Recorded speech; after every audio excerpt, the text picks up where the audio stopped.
They thought silence meant submission, but Ezekiel Crowe proved that the quietest minds often harbor the loudest revolutions. Before we dive into this powerful story of resilience and strategic brilliance, make sure to subscribe to our channel and hit that notification bell so you never miss inspiring stories like this one. Now, let's begin. The Georgia sun burned like judgment itself across the cotton fields of Whitmore Plantation in the summer of 1858. Ezekiel Crowe moved through the rows with deliberate precision, his dark hands stained white from the bolls he'd been picking since before dawn. At 32 years old, his body bore the map of bondage, scars that told stories his mouth never would. The overseer, Thomas Garrett, sat astride his horse at the field's edge, watching the workers with eyes that missed nothing and understood less. His leather whip hung coiled at his side like a sleeping serpent, always ready to strike.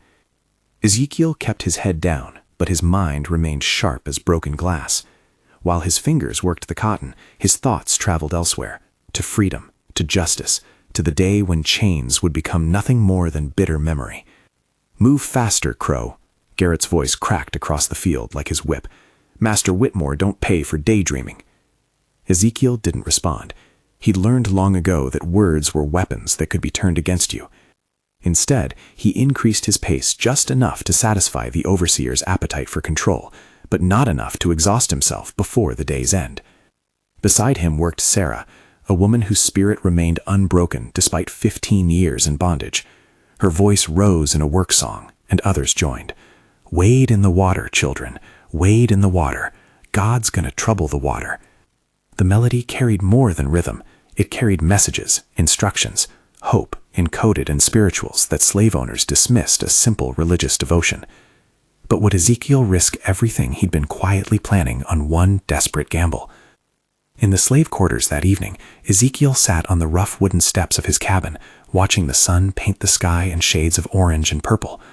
Around him, the community that shared his chains also shared his humanity, families reuniting after brutal workdays, children playing despite their circumstances, elders sharing wisdom disguised as stories. Old Moses, nearly 70 and too valuable with his blacksmith skills to be sold, approached Ezekiel with careful steps. "You've been thinking again," Moses said, not as a question but as observation. "I can see it in your eyes, boy. Same look your daddy had before they sold himself." Ezekiel's jaw tightened at the mention of his father, Thomas Crowe, who'd been auctioned off 12 years ago for the crime of teaching other slaves to read. "Thinking ain't a crime yet," Ezekiel replied quietly.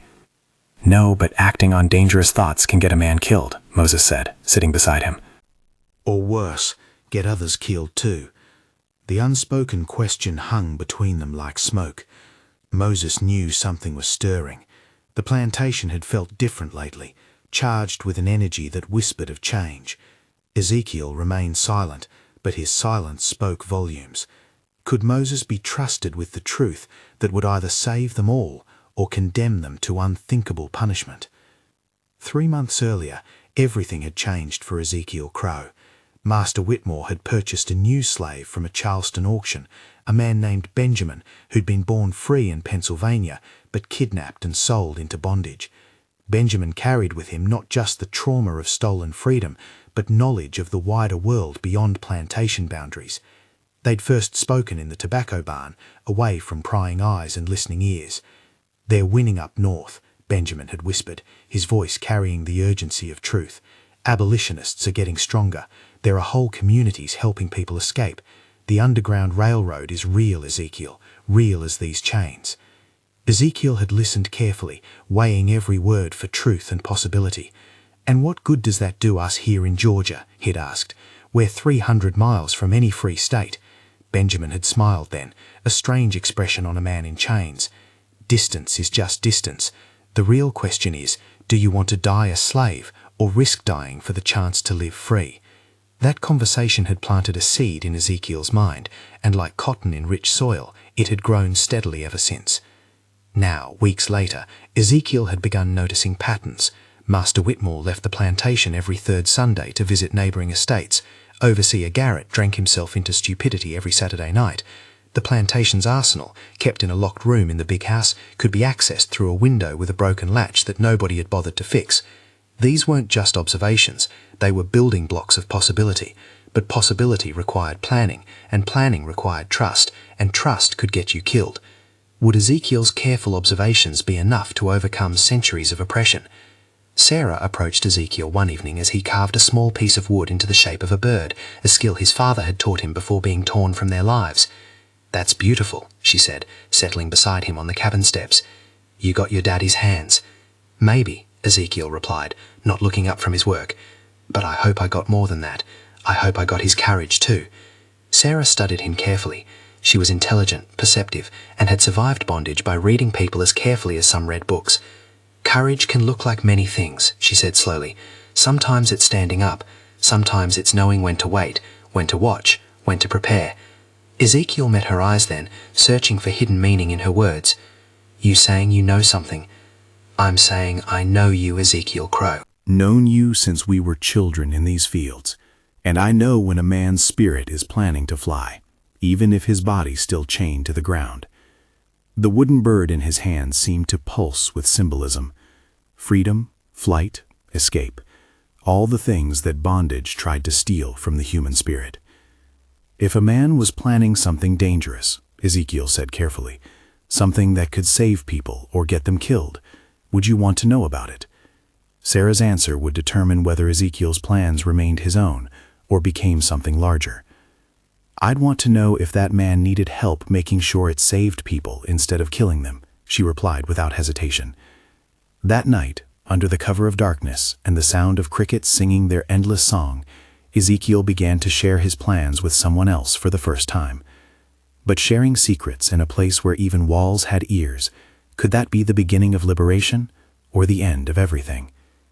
The planning began in whispers and grew in silence.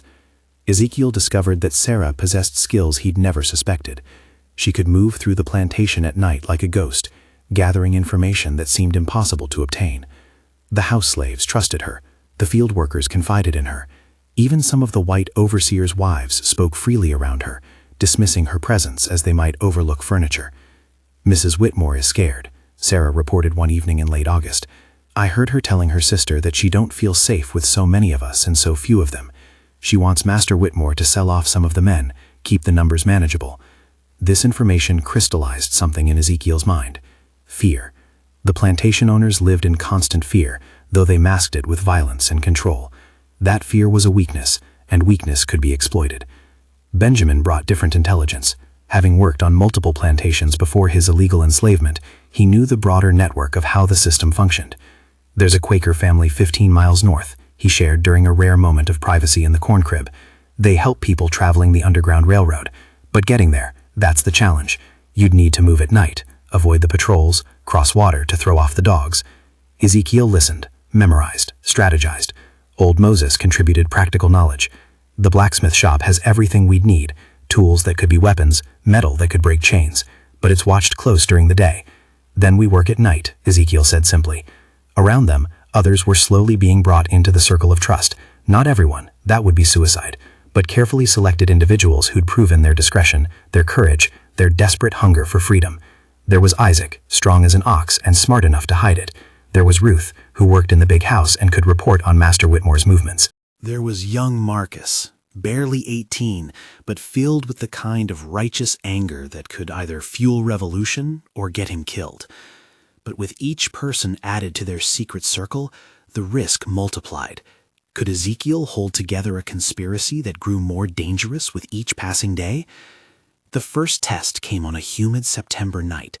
Ezekiel had decided they needed to practice moving unseen, practice communication, practice the precise timing that would mean the difference between freedom and the gallows.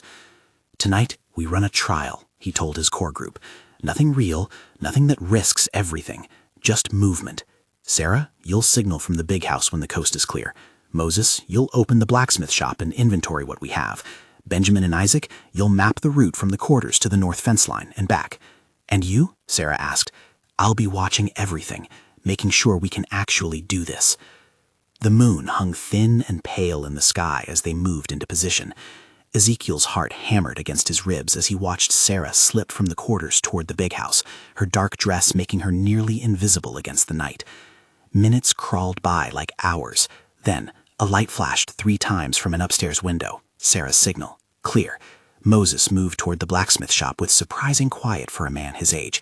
Isaac and Benjamin began their careful journey toward the fence line, using the shadows of the tobacco barn for cover. Ezekiel stood in the darkness between 2 cabins, his eyes tracking every movement, his ears straining for any sound of alarm. Everything was proceeding perfectly, too perfectly. The sound of footsteps, booted, heavy, wrong, shattered the night's quiet. Had they been discovered before the rebellion even truly begun? Ezekiel's mind raced through possibilities in the seconds it took for the footsteps to grow louder. Overseer Garrett doing a surprise inspection? Patrollers looking for runaways? Or worse, someone had betrayed them. He pressed himself against the rough wood of the cabin wall, barely breathing.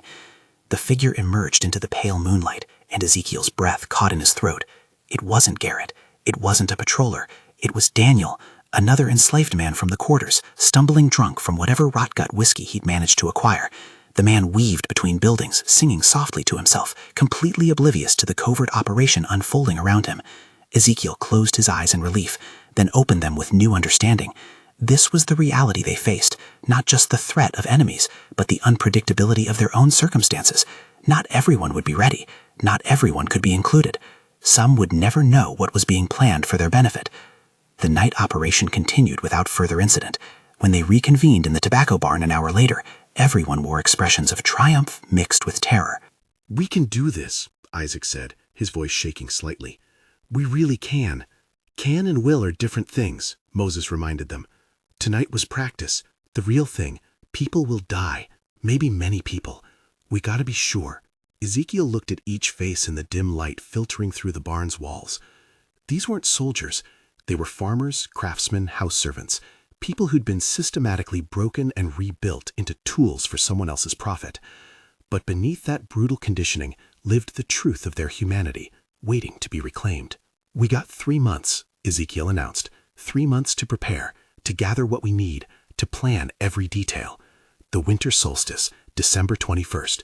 That's when we move. "Why then?" Ruth asked. "Longest night of the year," Benjamin explained. "Maximum darkness for travel. Plus it's close to Christmas, when the white folks are distracted with their celebrations, when rules get a little looser, when Master Whitmore traditionally gives us a few days of lighter work. But would 3 months be enough time to plan what had never been successfully done on this scale before? October arrived with cooler temperatures and the brutal work of harvest season. Master Whitmore drove them harder than usual, obsessed with maximizing his profits before winter. The cotton had to be picked, processed, and prepared for market. Every enslaved person on the plantation worked from dawn until well past dusk, their bodies screaming for rest that never fully came. But exhaustion became Ezekiel's cover. Who would suspect that the man working hardest in the fields was simultaneously orchestrating the plantation's undoing? Who would imagine that the songs they sang while picking cotton carried coded messages about gathering points and timing signals? Sarah had established a system of communication that was brilliantly simple. She worked in the big house 3 days a week doing laundry and cleaning. On those days, the number of sheets she hung on the clothesline indicated Master Whitmore's schedule. 3 sheets, he'd be home all day. 4 sheets, he'd be gone in the afternoon. 5 sheets, he'd be away overnight. The rest of the enslaved community saw only laundry. Ezekiel saw intelligence. Moses had begun teaching several of the younger men blacksmithing, which gave him cover to inventory and secretly redistribute tools. A hammer here, a chisel there, pieces of metal that could be sharpened into crude weapons, all carefully hidden in places only the conspirators knew. Benjamin used his literacy, a secret he'd kept hidden until sharing it with Ezekiel, to draw maps in the dirt, which he'd immediately erase after the others memorized them.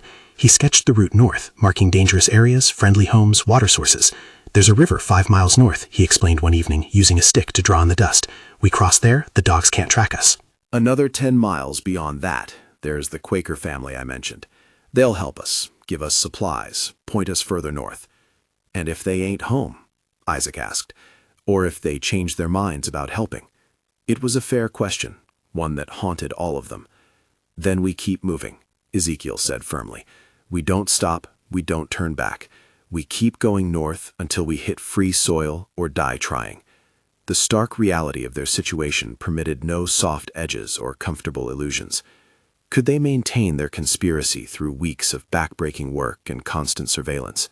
The first real crisis came in mid-October. Young Marcus, burning with impatience and rage, had been caught by Overseer Garrett speaking disrespectfully. The punishment was swift and brutal. 20 lashes in front of the assembled enslaved community, a reminder of the cost of defiance. Ezekiel forced himself to watch, to remember, to let the horror of it fuel his determination rather than break his spirit. Each crack of the whip against Marcus's back was a sermon on the necessity of their plan, a visceral reminder that this system could only end through radical action. After the whipping, Marcus was locked in the punishment shed, a small, sweltering box barely big enough to stand in for 3 days without food. "We gotta move up the timeline," Isaac argued that night, his voice tight with anger. "We can't wait until December. Every day in this hell is a day too long." But Ezekiel held firm. "We move before we're ready, we all die. Marcus survives 3 days in that box, he's still alive. We go off half-ready, we'll all be dead or worse within a week." "What's worse than dead?" someone asked. The question hung in the air, unanswered, because they all knew. There were fates worse than death.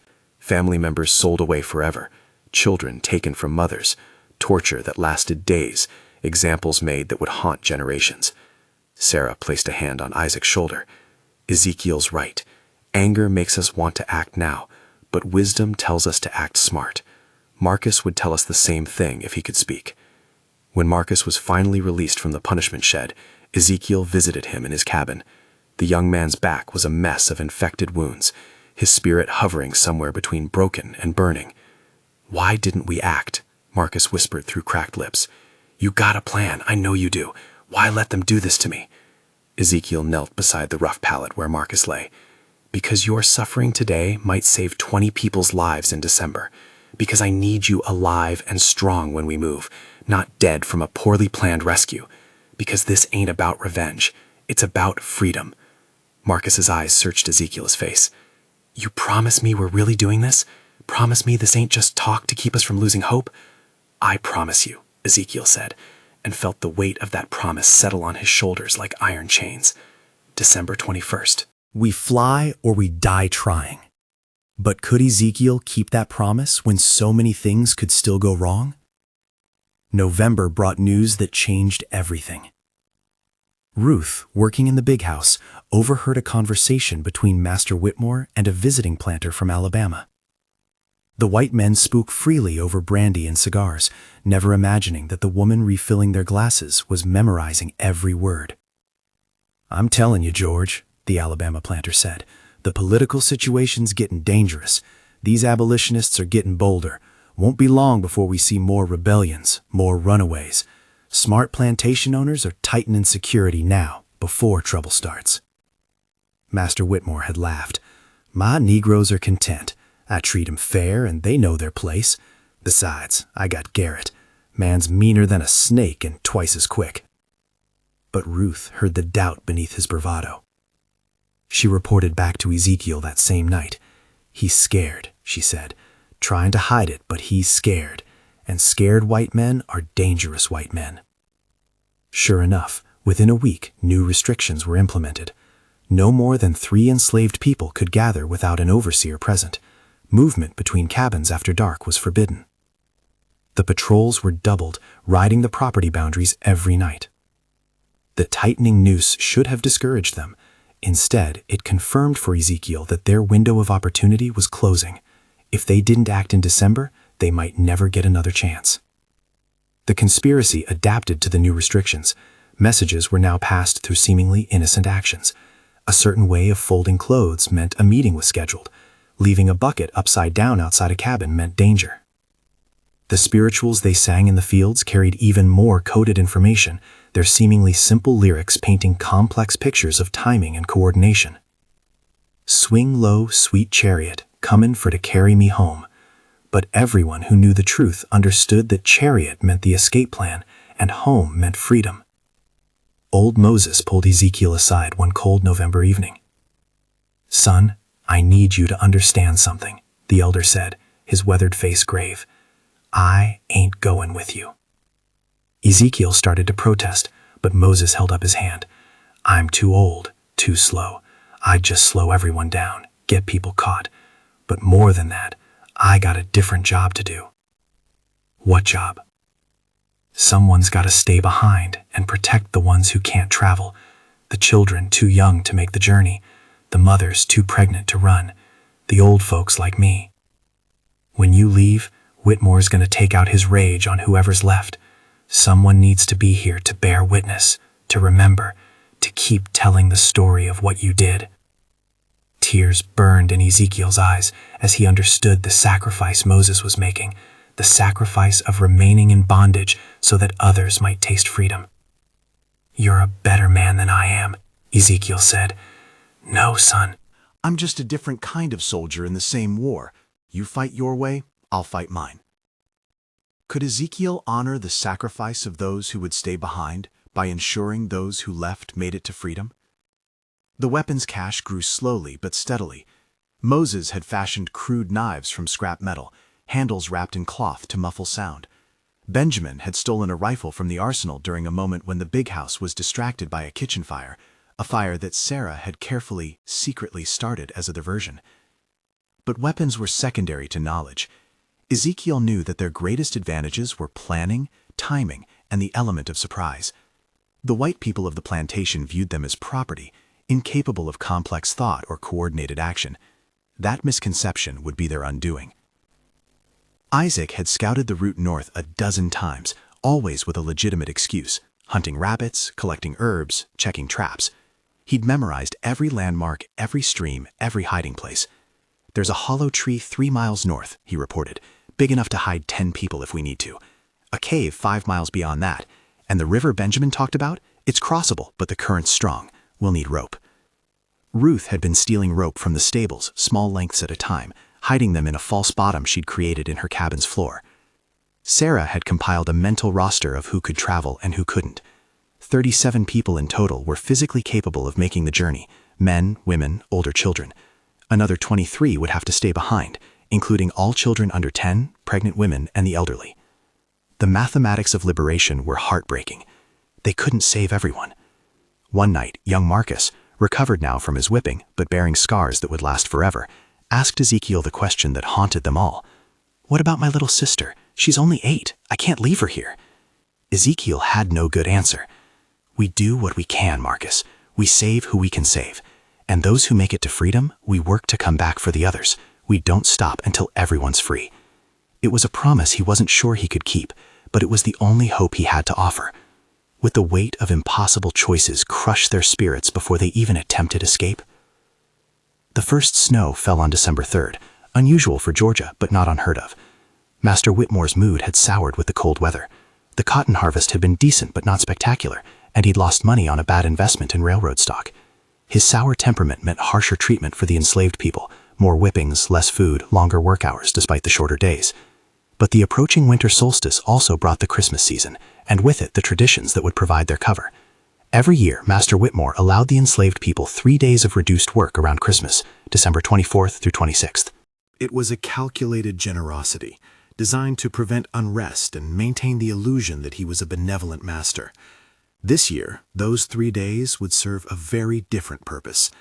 "We move on the night of December 21st, Ezekiel confirmed at a gathering of the core conspirators, held in the tobacco barn under the guise of a prayer meeting.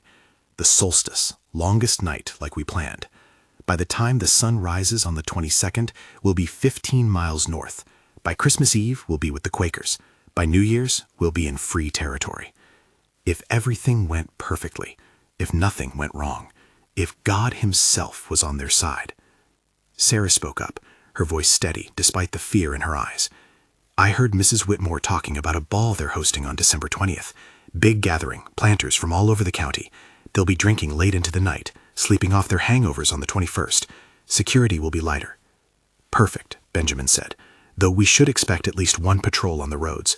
They never completely abandon security, no matter how drunk they get." The plan was taking final shape, each piece fitting together like the wooden puzzles Ezekiel carved in his spare moments. But unlike wood, this puzzle involved human lives, and mistakes couldn't be sanded away. Ruth raised a practical concern. "What about food? We can't carry enough to last until we reach free states. We'll starve before we make it to Pennsylvania." "We take what we can carry," Ezekiel replied. "Dried meat, cornmeal, anything that won't spoil. And we forage along the way. Winter means slim pickings, but we hunt, we fish, we do what we must. And if we get caught, This from Isaac, asking the question they all feared. Ezekiel met his eyes directly. Then we fight. We don't surrender. We don't go back to chains. We fight for every mile, every moment of freedom, even if it's our last. The unspoken understanding settled over them like snow. This was a one-way journey. Success meant freedom. Failure meant death. But remaining meant a slow death of the spirit anyway, so what did they really have to lose? Could they maintain their courage as the final days counted down? The plantation seemed to buzz with a strange energy as December advanced. The white folks noticed nothing. They were too consumed with their own holiday preparations, their parties and gift-giving and celebrations. But the enslaved community felt something shifting, even those who weren't part of the conspiracy. Old Moses was quietly saying goodbyes, though he disguised them as ordinary conversations. Sarah was memorizing the faces of those who would stay behind, knowing she might never see them again. Benjamin was teaching others the constellations, how to use the North Star to navigate, how to read the night sky like a map. Ezekiel was finalizing every detail, running through scenarios in his mind, planning for contingencies upon contingencies. December 10th brought a moment of near disaster. One of the conspirators, a man named Abraham, who'd been brought in late to the plan, broke under the pressure of secrecy. He didn't betray them directly, but he started drinking heavily and talking wildly about changes coming and freedom soon. Ezekiel pulled him aside roughly. "You're going to get us all killed," he hissed. "You understand that? Every person in this conspiracy, every child who might taste freedom, you're putting them all at risk with your loose tongue." Abraham wept, the combination of fear and alcohol breaking him down. "I can't do it, Ezekiel. I can't hold this secret anymore. It's eating me alive. I keep thinking about all the ways it could go wrong." Ezekiel faced an impossible choice. Exclude Abraham from the escape and risk him talking? Include him and risk him endangering everyone? Or worse, silence him permanently? The thought of killing a fellow enslaved person to protect the conspiracy made Ezekiel sick, but he understood with terrible clarity that desperate times created desperate mathematics. "Listen to me," Ezekiel said, gripping Abraham's shoulders. 10 more days. You hold on for 10 more days, and either you're free or you're dead. But either way, the secret won't matter anymore. Can you do that? Can you be strong for 10 more days? Abraham nodded, but Ezekiel wasn't sure he believed him. That night, he assigned Isaac to watch Abraham constantly, to keep him away from alcohol, to ensure he didn't compromise everything. But could they really control every variable when dealing with human hearts under unbearable pressure? December 14th marked the beginning of the final week. Ezekiel rarely slept anymore. Every moment was spent reviewing the plan, checking on people, ensuring every detail was in place. His hands carved wood obsessively. Birds, all of them birds, symbols of the freedom that was so close he could taste it. The winter weather had turned bitter, which worked in their favor. Cold nights meant fewer patrols, as even the white overseers preferred staying inside by their fires. It also meant tracks would be harder to see in frozen ground. Benjamin reported that the Quaker family was still in place and still helping runaways.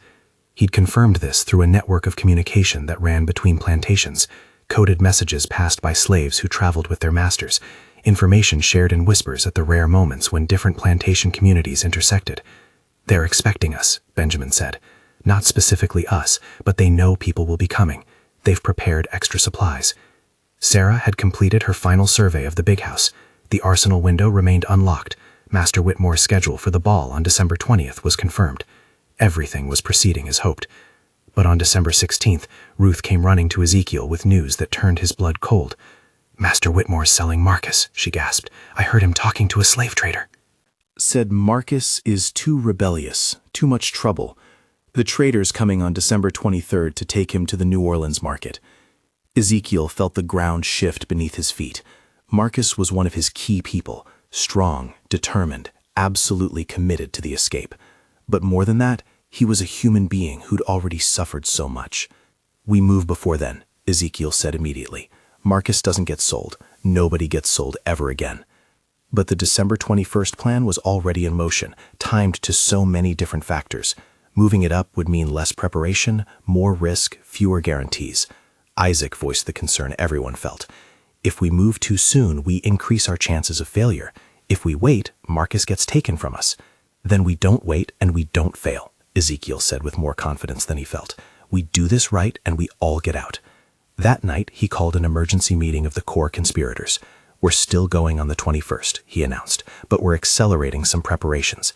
Benjamin, Isaac, I need you to scout the route one more time, confirm everything's clear. Sarah, Ruth, gather every bit of food you can without raising suspicion. Moses, make sure all the tools are distributed and everyone knows where to find them. As they dispersed to their tasks, young Marcus approached Ezekiel privately. You're changing plans because of me, he said. Don't. If I get sold, I get sold. Don't risk everyone for one person. Ezekiel placed a hand on the young man's shoulder. We're not just fighting for freedom, Marcus. We're fighting for the principle that every single person matters. If we leave you behind, we become just like them, making calculations about human worth. We escape together, or we don't escape at all. But could Ezekiel's moral certainty withstand the practical realities of resistance? December 18th brought an unexpected complication. Master Whitmore announced at morning assembly that he was hiring additional security for the Christmas season, 6 armed patrollers who would ride the plantation boundaries in shifts, day and night. Just a precaution, he told Overseer Garrett loud enough for the enslaved workers to hear. There's been talk of runaways over in the neighboring county. Want to make sure none of my people get any foolish ideas. The timing was either terrible coincidence or divine intervention, depending on how you looked at it. Either way, it meant the escape had just become exponentially more dangerous. That evening's secret meeting was tense with worry. 6 more armed men, someone said. How do we get past them? We don't, Ezekiel replied. We go through them. Benjamin understood first. You mean we confront them, fight them? If necessary. But ideally, we use what we have. Surprise, darkness, numbers. 6 men can't watch everything at once. We split into groups, move fast, create confusion. Sarah added her tactical mind to the planning. The ball on the 20th will help. Everyone's attention will be on the big house, on the guests arriving and leaving. We use that chaos as cover for our final preparations. Then, on the 21st, when they're all hungover and exhausted, we move. The revised plan took shape. 3 groups would leave at staggered intervals, 15 minutes apart. Each group would take a different initial route, all converging at the hollow tree Isaac had identified 3 miles north. From there, they'd move together, strength in numbers. Ezekiel would lead the first group with the strongest runners. Benjamin would lead the second with families and children. Sarah would lead the third with those who needed more assistance. If any group encountered patrollers, they'd use noise to warn the others, creating a diversion to allow the rest to escape. We sacrifice pieces to save the whole, Ezekiel explained, though the words tasted like ash in his mouth. It's not right, it's not fair, but it's the only way. Marcus spoke up, his voice hard as iron. Then put me in the first group. If anyone's sacrificing themselves, let it be someone whose gang's sold anyway. The room fell silent at the terrible logic of his offer. Would Ezekiel accept a system that required some to die so others could live? December 20th arrived bright and cold. The big house transformed into a showcase of southern wealth and excess. Carriages arrived throughout the afternoon, bringing plantation owners and their families from across the county. The enslaved house staff worked frantically, preparing food, arranging flowers, ensuring every detail met Mrs. Whitmore's exacting standards. Ruth and Sarah moved among the preparations like ghosts, invisible to the white guests but seeing everything. They noted who was armed, who was drunk before the party even started, which overseers were distracted by the festivities. "Garrett's already half drunk," Ruth whispered to Sarah in the kitchen. "And those new patrollers? They're more interested in the food than actual security." "Don't get comfortable," Sarah warned. "Drunk men are unpredictable, and the patrollers are being paid to be alert. We can't assume anything will be easy." In the quarters, the final preparations were underway. Ezekiel distributed the few weapons they had: crude knives, a stolen rifle with limited ammunition, sharpened tools that could serve as clubs or spears. It wasn't much, but it was more than desperation and empty hands. "Remember," he told everyone who would listen, "weapons are last resort. Our real weapons are darkness, speed, and surprise. We move silent, we move fast, we move smart." Mothers were quietly preparing their children, explaining in age-appropriate ways that tonight they would start a journey. Some children understood and were excited. Others sensed the fear in their parents' voices and cried until they were soothed. Old Moses moved through the community, offering blessings disguised as ordinary conversation. "You've got your father's courage," he told Ezekiel, "but you also got your mother's wisdom. Use both tomorrow night." "I wish you were coming with us," Ezekiel said. "I'll be right here, son. Right here, remembering every face, every name, every person who fought for freedom. That's my job now, to remember." As night fell and music drifted from the big house where white people danced and celebrated their prosperity, built on stolen labor, Ezekiel stood outside his cabin and looked at the stars. The North Star burned bright and steady, a fixed point of navigation in an uncertain world. Tomorrow, they would either be free or dead, but either way, they would be free of this place, this bondage, this living death. Could the stars that had guided so many to freedom guide them as well? The ball continued until the early hours of December 21st. Ezekiel didn't sleep. None of the conspirators did. They waited, watching the lights in the big house gradually extinguish, listening to the sounds of carriages departing, knowing that soon the plantation would settle into an exhausted sleep. At 2 a.m., Sarah appeared at Ezekiel's cabin door. "It's time," she said simply. "Everyone's as ready as they'll ever be." Ezekiel stood, feeling the weight of every decision, every plan, every hope resting on his shoulders. "Then we go. Gather the first group." Within minutes, 15 people assembled in the darkness between the cabins. Marcus was there, as promised, Isaac, Benjamin, others whose names would either be remembered as heroes or forgotten as failed rebels. Ezekiel addressed them in a whisper that somehow carried weight beyond volume. "Tonight, we become something new. Not slaves, not property, not things to be bought and sold. Tonight, we become what we were always meant to be, free human beings. Some of us may not survive to see morning. Some of us may not make it to freedom. But every step we take in that direction, every moment we live choosing our own path, that's victory, that's revolution, that's worth dying for." He paused, letting the words settle. "So we move now, silent, fast, together, and we don't stop until we're free or dead." The first group stepped into the darkness, leaving behind the only world they'd ever known. Behind them, the second group prepared to follow, and behind them, the third. And in his cabin, old Moses began to pray. Would this night bring liberation or tragedy? The darkness was both friend and enemy. Ezekiel led the first group through the tobacco fields, moving low and quiet. The night air was sharp in their lungs, and every sound seemed amplified.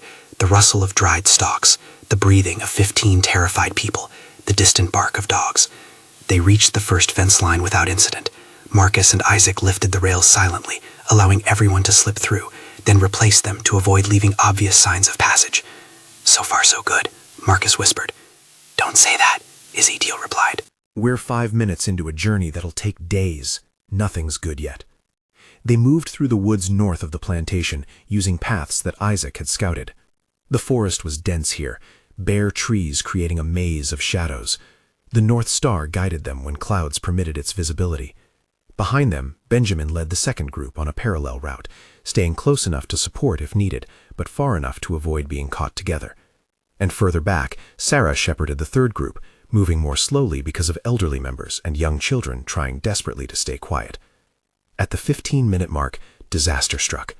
A patrol appeared ahead of Ezekiel's group, 2 mounted men with rifles, moving slowly along a path the escapees needed to cross. Ezekiel raised his hand, signaling everyone to freeze and take cover. They pressed against trees, behind bushes, becoming one with the darkness. The patrollers were talking, their voices carrying in the still night. "Waste of time, if you ask me," one said. "Whitmore's Negroes aren't going anywhere. They're too scared, too comfortable." "Still, he's paying us good money to ride around," the other replied. "Easier than real work." They were close now, so close that Ezekiel could see the glow of a cigar, smell the tobacco smoke mixing with horse sweat and leather. One of the children in his group, a boy of about 12, shifted slightly, and a twig snapped under his foot.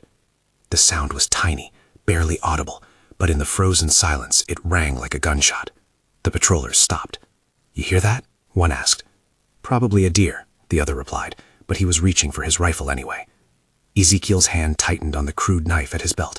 If they were discovered now, they'd have to fight, and fighting meant noise, which meant alerting the entire plantation, which meant the death of the entire escape plan. His mind raced through options. Attack and silence the patrollers, run and hope to outpace them, scatter and sacrifice group cohesion for individual survival chances. The patrollers were moving toward their position, horses stepping carefully through the underbrush. 15 people held their breath, knowing that one sound, one movement, one moment of panic could doom them all. What would Ezekiel choose? Violence to protect the many, or continued hiding with diminishing chances of remaining undetected? The decision was taken from him. Marcus, without warning, burst from cover and ran in the opposite direction, making as much noise as possible. "A runner," one patrol shouted. "Stop or I'll shoot." But Marcus didn't stop. He crashed through the forest, drawing both mounted men after him like a decoy leading predators from the nest. Ezekiel wanted to scream, wanted to run after him, wanted to stop this sacrifice that felt both noble and unbearably tragic. "Move," Isaac hissed, grabbing Ezekiel's arm. "He bought us time. Don't waste it." The group ran, quieter now but faster, putting distance between themselves and the sounds of pursuit. Behind them, they heard a gunshot, then another, then shouting. They ran until their lungs burned, until the sounds of pursuit faded, until they reached the hollow tree that Isaac had identified as their first regrouping point.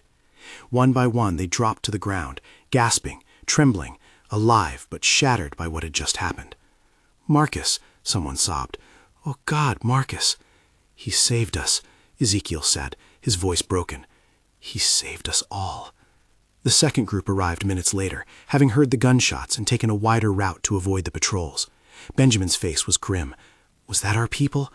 "Marcus," Ezekiel confirmed. "He drew them off, saved the group."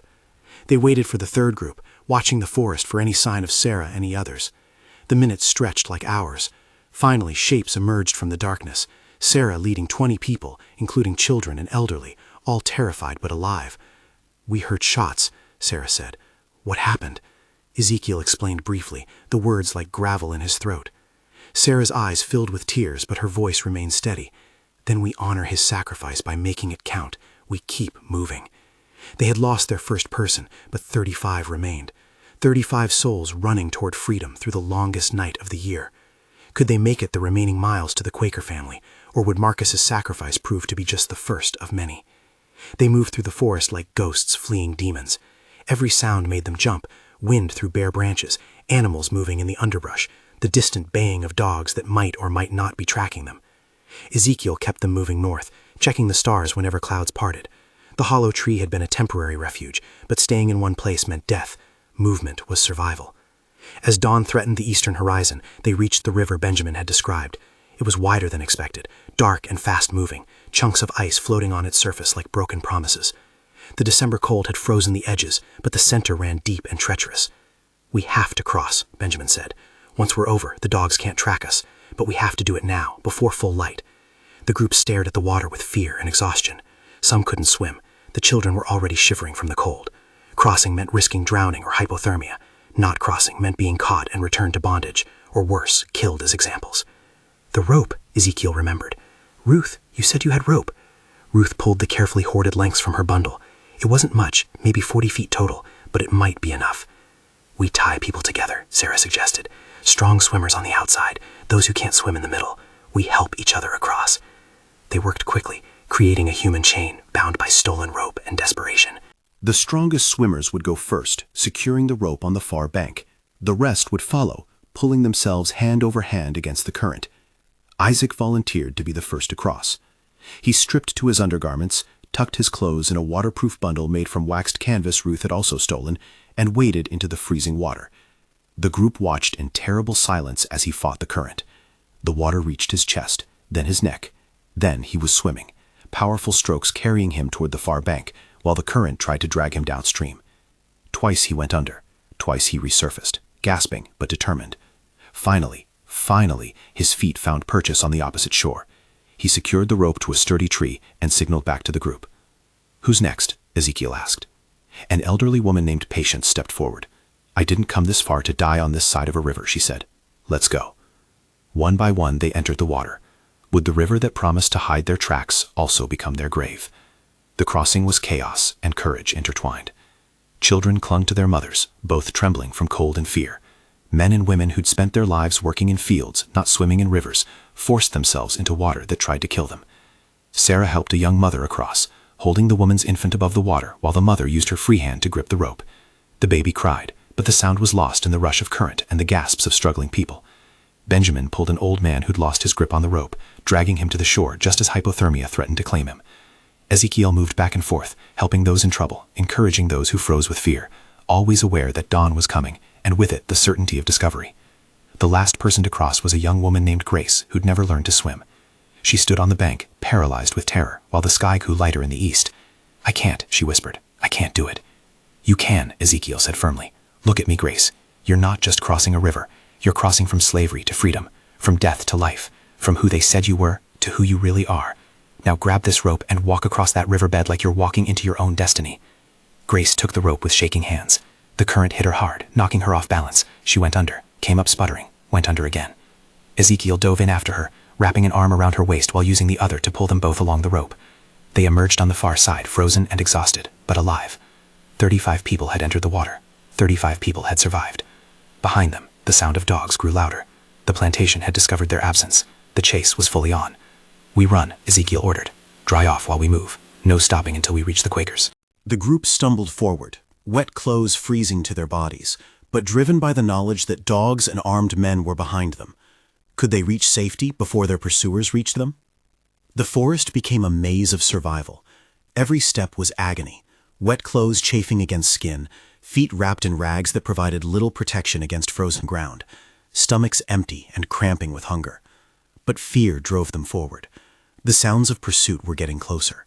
The dogs, bloodhounds trained to track human scent, were relentless. Benjamin led them through a stream, walking in the water for half a mile to break the scent trail. Children were carried, elderly supported, but everyone kept moving. "How much further?" someone gasped. 5 miles, Benjamin replied. "Maybe 6. The Quaker farm is in a valley beyond those hills." 6 miles might as well have been 60 for people at the edge of their endurance. But the alternative was surrender, and surrender meant horrors they couldn't bear to imagine. Ezekiel moved up and down the ragged line of escapees, offering encouragement where he could. "Think about your children knowing freedom," he told a struggling mother. "Think about dying on your feet instead of living on your knees," he told a man ready to give up. "Think about Marcus," he told himself when his own strength threatened to fail. The sun rose fully, which was both blessing and curse. Blessing because they could see where they were going. Curse because they could be seen as well. Around mid-morning, they heard voices ahead. The group froze, terror washing over them. Had the Quaker family been discovered? Had their one safe destination been compromised? Ezekiel crept forward to investigate, signaling the others to hide. Through the trees, he saw them. A Quaker couple, an older man and woman in plain dark clothing, walking calmly through the forest with baskets. But they weren't alone. 3 armed white men accompanied them, clearly suspicious. "We're just gathering winter herbs," the Quaker man was saying. "For medicine. We do this every winter." "In the middle of a slave hunt?" one of the armed men responded. "Convenient timing, Quaker." "We know nothing of any slaves," the Quaker woman said with convincing innocence. "We live simply and keep to ourselves." Ezekiel's heart sank. The Quakers were under surveillance. Their safe haven had been compromised. He crawled back to the group and explained the situation. "We can't go there," Sarah said. "If the Quakers are being watched, we'd be walking into a trap." "Then where?" someone asked desperately. "Where do we go now?" Ezekiel looked at the exhausted, terrified faces around him. They'd come so far, sacrificed so much. Marcus had died for this. They couldn't give up now. "We keep going north," he said.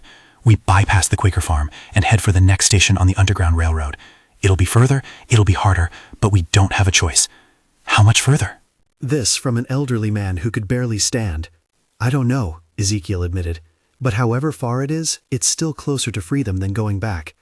Behind them, the sound of dogs grew louder. Would their strength last longer than their pursuers' determination? The pursuit became a brutal test of will versus resources. Master Whitmore had mobilized a hunting party of 20 armed men, professional slave catchers, and a pack of trained bloodhounds. They had horses, supplies, weapons, and a weight of law on their side. The escapees had nothing but desperation and each other. By afternoon, the elderly man who'd asked about distance collapsed. His name was Samuel, and he'd worked in the fields for over 50 years. "Leave me," he gasped as others tried to help him up. "I'm slowing everyone down. Save yourselves." "We don't leave anyone," Ezekiel said firmly. Though he knew Samuel was right, the old man couldn't continue with the pace they needed to maintain. Sarah made a decision. "I'll stay with him, find a place to hide, wait for the pursuit to pass, then try to catch up." "That's suicide," Benjamin protested. "Maybe," Sarah agreed, "but it's our choice to make. You all keep going. Don't stop. Don't look back." Ezekiel wanted to argue, wanted to demand another solution, but the dogs were so close now that he could hear individual barks, distinguish individual voices of men calling to each other as they coordinated their hunt. He gripped Sarah's hand. "Thank you," he said, "for everything." "Be free for both of us," she replied. Samuel and Sarah disappeared into the underbrush, finding a hollow beneath a fallen tree to hide in. The remaining 33 people ran, their numbers diminishing but their determination growing stronger with each sacrifice made on freedom's behalf. 2 hours later, one of the dogs caught their scent, and the hunting party closed in. They were trapped against a cliff face, nowhere to run, nowhere to hide. 33 exhausted people facing armed white men who viewed them as escaped property to be recaptured or killed. Ezekiel stood at the front of the group, the stolen rifle in his hands, knowing its 6 bullets couldn't stop 20 armed men, but determined to make each shot count. "We don't surrender," he told his people. "Whatever happens next, we face it free." The hunting party emerged from the trees, Master Whitmore riding at the front with Overseer Garrett beside him. "Well, well," Whitmore said with cold satisfaction. "The great Ezekiel Crow. Thought you were smarter than this. Thought you'd get away." Ezekiel didn't respond. He simply raised the rifle. "Put that down before someone gets hurt," Garrett ordered. "Someone's already hurt," Ezekiel replied, thinking of Marcus, of Sarah, of every person who'd suffered under the whip. "The question is, who gets hurt next?" The moment stretched taut as a bowstring. Would this be the end of their flight to freedom, or the beginning of something even more desperate? Time seemed to slow as Ezekiel stared down the barrel at men who viewed him as property. Master Whitmore dismounted, his face red with anger and exertion. "I've been good to you people, fed you, clothed you, kept you safe. This is how you repay me, by stealing my property, yourselves, and running off like thieves?" "We're not your property," Ezekiel said quietly. "We never were." "The law says different, boy. Then the law is wrong." Garrett moved his hand toward his pistol. Several of the hunting party raised their rifles. Behind Ezekiel, the escapees huddled together, 33 people at the end of their run, exhausted, terrified, but not broken. "Last chance," Whitmore said. "Put down that gun, come back peacefully, and I'll only whip 10 of you. The rest can go back to work. We'll pretend this foolishness never happened." A lie, of course. They'd all be punished savagely, probably sold, definitely used as examples to terrorize any others who might dream of freedom. Ezekiel's finger tightened on the trigger.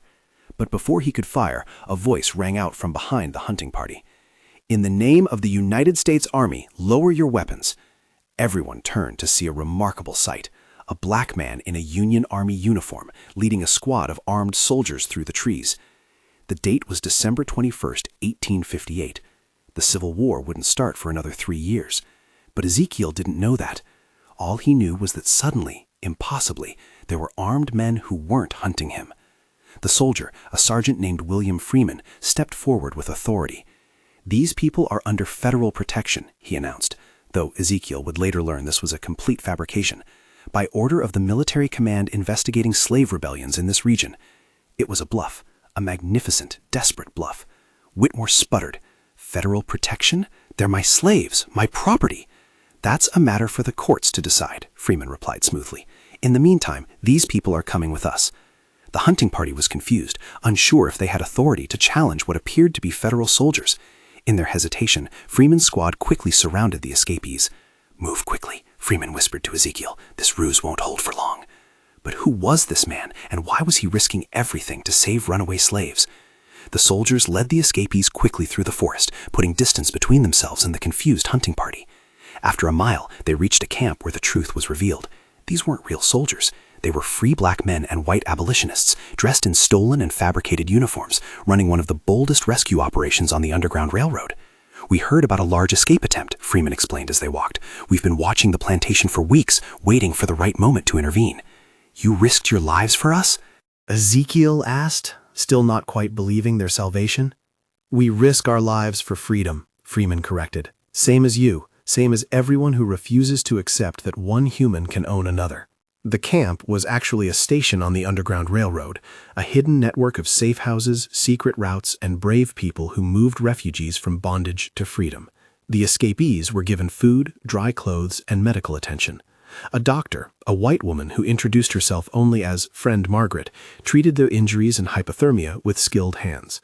"You've come far," she said to Ezekiel as she bandaged his frostbitten feet, "but you've got further to go. Canada is safe.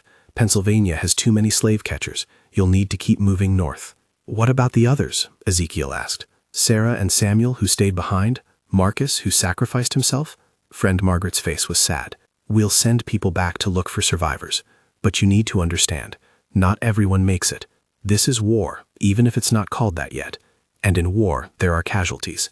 That night, as the escapees rested in a barn converted to a temporary shelter, Ezekiel struggled with the weight of survival. They'd lost Marcus, Sarah, and Samuel, but 33 had made it this far. 33 people who would have otherwise lived and died in bondage now had a chance at freedom. Was that enough? Could it ever be enough when the cost was measured in human lives? The journey to Canada took 3 months. They traveled by night, hid by day, moved from safe house to safe house along the Underground Railroad. Each station revealed new heroes, Quakers who risked everything to hide runaways, free black communities that shared their meager resources, white abolitionists who defied laws and social norms to help strangers escape bondage. Along the way, they encountered other escapees, a young couple from Virginia, a man who'd been separated from his family and was desperately trying to reach them in Canada, a woman who'd escaped after watching her child sold away from her. Each person carried stories of horror and hope, suffering and resilience. Ezekiel kept a mental catalog of every person, every name, every story. Old Moses had told him to remember, and he would. He would remember until his dying day. They lost 2 more people to illness during the journey. The harsh winter and years of malnourishment had weakened immune systems, and pneumonia claimed an elderly woman named Hester and a young man named Joseph. But 31 people reached the Canadian border in March of 1859. They crossed in the pre-dawn darkness, stepping from American soil onto Canadian ground, from bondage into legal freedom. The moment felt surreal, anticlimactic. After months of running, hiding, fearing every sound and shadow, suddenly they were free. "It don't feel real," someone said. "It's real," Freeman replied. He'd accompanied them the entire journey, ensuring they made it safely. "You're free. Legally, officially, completely free." Ezekiel stood on Canadian soil and felt empty. He'd expected triumph, joy, overwhelming emotion. Instead, he felt the weight of every person who hadn't made it. Marcus, Sarah, Samuel, the children left behind, the families torn apart, the millions still in bondage across the American South. "This ain't the end," he said quietly. "It's just the beginning." How could 31 people's freedom matter when millions remained enslaved? The free black community in Ontario welcomed the escapees with open arms. They found work, built homes, started lives that had seemed impossible just months before. They could walk freely, speak freely, make choices about their own labor and their own lives. But freedom came with unexpected weight. Ezekiel discovered that escaping bondage didn't erase its impact. He woke screaming from nightmares about Overseer Garrett's whip. He flinched at loud noises. He couldn't trust easily. The trauma of slavery lived in his body, his mind, his soul, even though his body was legally free. Others struggled similarly. Some turned to alcohol to numb the pain. Some became withdrawn, haunted by survivor's guilt. All of them carried scars, visible and invisible, that would never fully heal. But they also built community. Ezekiel became an active member of the abolitionist movement, speaking at churches and meetings about his experiences. His intelligence, his careful planning, his leadership during the escape, all became tools in the fight to end slavery. He learned to read and write, skills his father had died trying to teach others. He devoured every book he could find, educating himself in history, law, philosophy. And he planned. "We can't just be grateful to be free," he told other escapees at a community meeting. "We got an obligation to the ones still in chains. We gotta go back. We gotta help others escape. We gotta fight this evil system until it falls." Some thought him crazy. Going back to slave territory meant risking recapture, torture, death. But others understood. Freedom meant nothing if it wasn't shared. Liberation was meaningless if it applied only to the lucky few. Within a year, Ezekiel made his first journey back south. Would his return to the land of his bondage save others, or lead to his own capture and death? The Underground Railroad needed conductors, brave souls willing to guide escapees to freedom. Ezekiel became one of the most successful. Using the knowledge he'd gained from his own escape, the networks William Freeman had introduced him to, and his own strategic mind, he made 12 journeys south over 3 years. He never returned to Whitmore Plantation. That would have been suicide. But he worked with other operations in Georgia, South Carolina, Virginia, guiding groups of escapees north to freedom. It was dangerous, exhausting work. He was nearly caught 3 times. He saw people die from exposure, illness, and violence.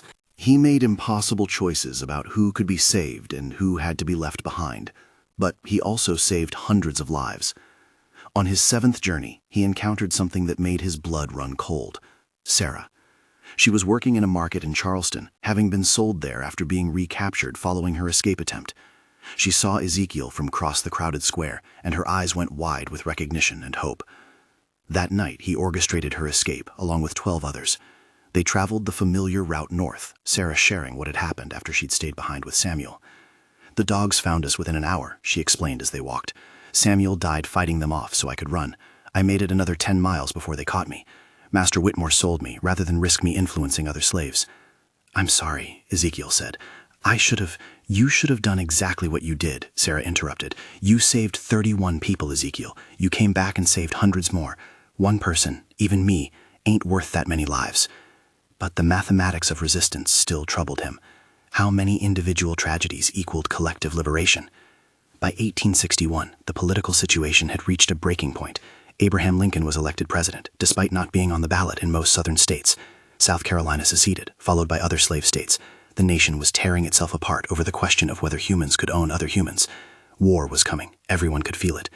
Ezekiel stood in a church in Ontario, addressing a gathered crowd of free black people and white abolitionists. "This is what we've been fighting for," he said. "Not just individual escapes, but the end of the entire system. If this war comes, and it will come, it's our war as much as anyone's. We gotta fight, gotta organize, gotta be ready to seize this moment." The Civil War began in April 1861 with the bombardment of Fort Sumter. Ezekiel immediately tried to enlist in the Union Army, but black men were initially not allowed to serve as soldiers. The war, Northern leaders insisted, was about preserving the Union, not about ending slavery. But Ezekiel knew better. This war was about slavery, even if politicians were too cowardly to say it. He worked instead as a scout, using his knowledge of Southern territory to guide Union forces. He helped plan raids to liberate enslaved people. He recruited other escapees to serve as spies and guides. And when the Emancipation Proclamation was issued in 1863, finally allowing black men to serve as soldiers, Ezekiel was among the first to join the 54th Massachusetts Infantry Regiment. At 44 years old, he was older than most recruits, but his experience, his leadership, his absolute commitment to ending slavery made him invaluable. He fought in battles whose names would echo through history: Fort Wagner, Olustee, Fair Oaks. Each engagement brought him face to face with the system he'd escaped, now confronting it not as fugitive but as soldier. Would the war finally end the institution that had stolen so many lives? The war was brutal beyond imagining. Ezekiel saw men die in ways that made whippings seem merciful. He watched the landscape of his birth become a charnel house of bodies and blood. He understood that ending slavery would require violence on a scale that dwarfed the individual escapes. But he also saw hope. Every Union victory meant more enslaved people liberated. Every Southern plantation burned meant fewer places where humans could be owned. Every Confederate soldier killed meant one fewer person defending bondage. In the quiet moments between battles, Ezekiel wrote letters to the community in Canada, to other escapees, to anyone who would listen. "This war is terrible," he wrote, "but it's necessary. Evil this deep don't surrender to words. It has to be ripped out by the roots, no matter how much blood that costs." He thought often about Marcus, about his sacrifice that had saved the group during their escape. That same spirit of sacrifice now animated thousands of black soldiers fighting for their people's freedom. The war turned slowly in the Union's favor. The Confederacy's resources were depleting. Enslaved people were escaping to Union lines in massive numbers, destroying the South's labor force and economy. And in April 1865, Lee surrendered to Grant at Appomattox Courthouse. The war was over. Slavery was ended by the 13th Amendment. Ezekiel stood in the April sunshine, reading the news, and felt the weight of decades lift from his shoulders. They'd done it. Not just the 31 who'd escaped from Whitmore Plantation, but millions of people. Soldiers, abolitionists, escapees, resistors had collectively destroyed the institution of slavery. But was legal freedom the same as real liberation? The end of slavery revealed that bondage had been only one part of a larger system of oppression. Black coats were passed to restrict the freedom of formerly enslaved people. Sharecropping replaced slavery, but kept black families in poverty and debt. The Ku Klux Klan terrorized black communities with violence. Ezekiel returned south after the war, not as fugitive but as free man. He traveled to Whitmore Plantation, now abandoned and falling into ruin. Master Whitmore had died during the war. Overseer Garrett had been killed by his own slaves during a liberation raid. The quarters where Ezekiel had lived in bondage stood empty, slowly being reclaimed by nature. He found old Moses still there, ancient now but alive, tending a small garden on land that no one quite knew who owned. "I remembered," Moses said when he saw Ezekiel. "I remembered every name, every face, every person who ran that night." They sat together on the steps of what had been Ezekiel's cabin, and Moses recited the names like a prayer. Marcus, who sacrificed himself to the patrols. Sarah, who stayed behind with Samuel. Samuel, who died fighting dogs.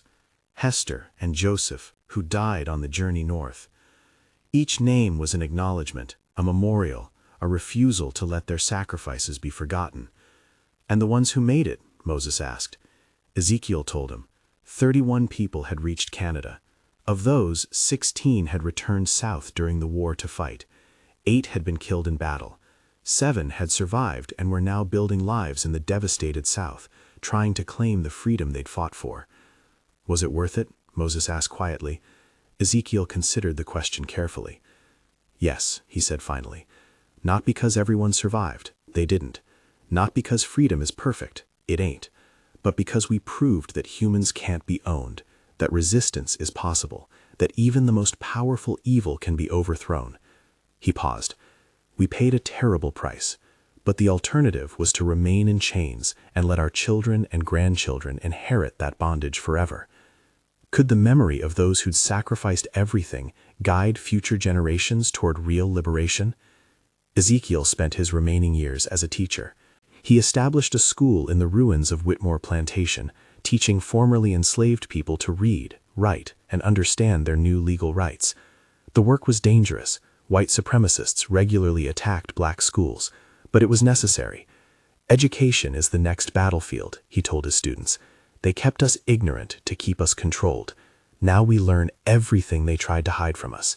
He taught history, not the sanitized version that justified slavery, but the truth about African kingdoms, about resistance and rebellion, about the humanity that bondage tried to erase. He taught literacy, watching elderly people who'd spent their entire lives in bondage learn to read for the first time, tears streaming down their faces as letters became words, words became sentences, sentences became power. He taught them mathematics, so his students couldn't be cheated by dishonest merchants and landlords. And he taught them about Ezekiel Crow's rebellion, not to glorify himself, but to show that ordinary people could achieve extraordinary things when united by purpose. On his 70th birthday in 1895, the school held a celebration. Ezekiel stood before his students, ranging from children to grandparents, and shared one final lesson. "Freedom ain't a destination," he said. "It's a direction. We move toward it every day through our choices, our actions, our refusal to accept anything less than full humanity. The chains are broken, but the fight ain't over. You gotta fight against Jim Crow laws that try to re-enslave us. Fight for voting rights. Fight for land ownership. Fight for education. Fight for respect. And most important, you got to remember. Remember who we were in Africa before they stole us. Remember who we were in bondage, how we survived, how we resisted. Remember everyone who fought and died for freedom." Because if you forget, you dishonor their sacrifices. If you remember, you honor them, and you strengthen yourselves for the battles still to come. The students listened in respectful silence, understanding they were receiving more than a lesson. They were receiving a legacy. How would future generations carry forward the torch of liberation that so many had died to light? Ezekiel Crow died in 1902 at the age of 76. He was buried in a small cemetery behind the school he'd founded, under a tree he'd planted himself. The headstone bore a simple inscription: Ezekiel Crow, 1826-1902. Born in bondage, died free. We fly or we die trying. Hundreds attended his funeral. Students, fellow escapees, former soldiers, the next generation of black Southerners fighting for their place in America. William Freeman, now elderly himself, spoke at the service. Ezekiel Crow showed us that intelligence is a weapon, that careful planning can overcome overwhelming force, that freedom is worth any sacrifice, Freeman said. But more than that, he showed us that liberation ain't just about individual escape, it's about collective transformation. He could have stayed in Canada, lived out his days in safety. Instead, he came back again and again, risking recapture and death to help others. That's the real lesson of his life. freedom means nothing if it's not shared. The school continued after Ezekiel's death, run by his former students. It educated generations of black children who grew up to become teachers, lawyers, doctors, activists, people who continued the fight for full equality. The story of the 1858 escape from Whitmore Plantation was passed down through oral tradition, gaining mythic status in the black community. Some details were embellished, some forgotten, but the core truth remained. Ordinary people, through courage and intelligence, had successfully resisted the most powerful system of oppression in American history. That truth mattered. It gave hope to those fighting Jim Crow in the 1890s and 1900s. It inspired civil rights workers in the 1960s. It continues to resonate today whenever people face systems designed to dehumanize and control them. Could one man's rebellion really echo through generations? The story of Ezekiel Crow lives on, though his name isn't widely known outside certain communities and historical circles. The school he founded eventually became a community center, then a historical site. Visitors can still see the ruins of Whitmore Plantation, now a museum dedicated to telling the truth about slavery, not sanitizing it, not romanticizing it, but presenting the horror and the resistance in equal measure. The hollow tree where the escapees regrouped still stands, marked now with a plaque. The river they crossed has changed course slightly, but guides show tourists the approximate location where 35 desperate people fought freezing water for their freedom. In Canada, descendants of those who escaped gather annually to commemorate the arrival of their ancestors. They recite names, those who survived, those who didn't, those who sacrificed themselves so others could live. Marcus's name is always spoken first. Sarah's story is told with reverence, how she was recaptured, sold, then rescued again by the man whose rebellion she'd helped plan. Samuel's last stand against the dogs is remembered as an act of deliberate love, buying time for others to escape. And Ezekiel Crow's name is invoked not as a singular hero, but as a representative of collective resistance. One man whose intelligence and planning helped save hundreds, whose life demonstrated that bondage could be resisted, that impossible odds could be overcome. Modern descendants wrestle with complex feelings about their ancestors' choices. Some feel guilt about being beneficiaries of survivorship. Their ancestors made it while others didn't. Some feel pride in the courage it took to risk everything. Some feel anger that such choices were ever necessary. All feel the weight of responsibility, to remember accurately, to honor sacrifices, to continue the fight for liberation in whatever forms oppression takes today. Because the story of Ezekiel Crow isn't just history, it's a template, a reminder, a challenge. It says, when systems try to break you, you can resist. When power tries to own you, you can reclaim yourself. When evil seems overwhelming, ordinary people can overthrow it. It says, freedom is possible, but it requires sacrifice. Justice is achievable, but it demands courage. Liberation is real, but it's collective, not individual. Most importantly, it says, you are not property. You are not a thing. You are not what oppression claims you are. You are human, fully, completely, undeniably human.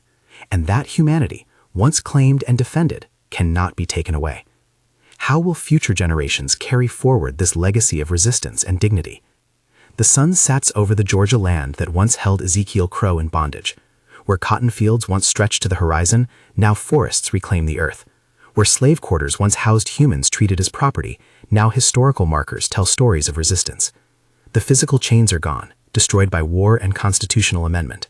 But the work of liberation continues. Every generation faces new forms of oppression, sometimes subtle, sometimes overt, always requiring the same courage, intelligence, and collective action that Ezekiel Crow and his fellow escapees demonstrated.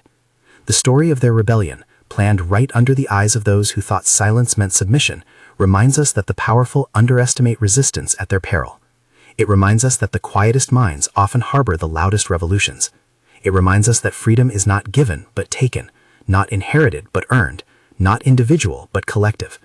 And it reminds us to remember, to speak the names of those who sacrificed, to honor their courage, to learn from their wisdom, to continue their fight. Because every person who claims their humanity in the face of dehumanization echoes Ezekiel Crow's rebellion. Every person who resists oppression honors Marcus's sacrifice. Every person who helps others toward liberation follows Sarah's example.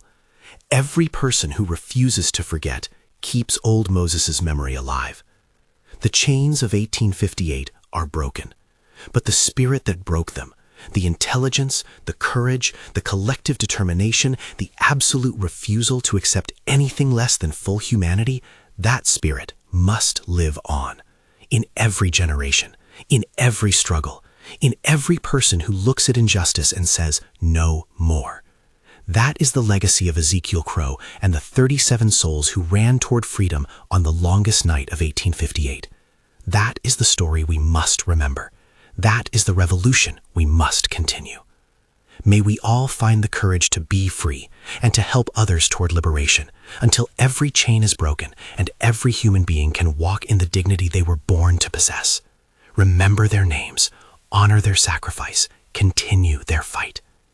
If you found this story inspiring, please subscribe to our channel for more powerful historical narratives that honor the dignity, intelligence, and resistance of those who fought for freedom. Hit that notification bell so you never miss these important stories.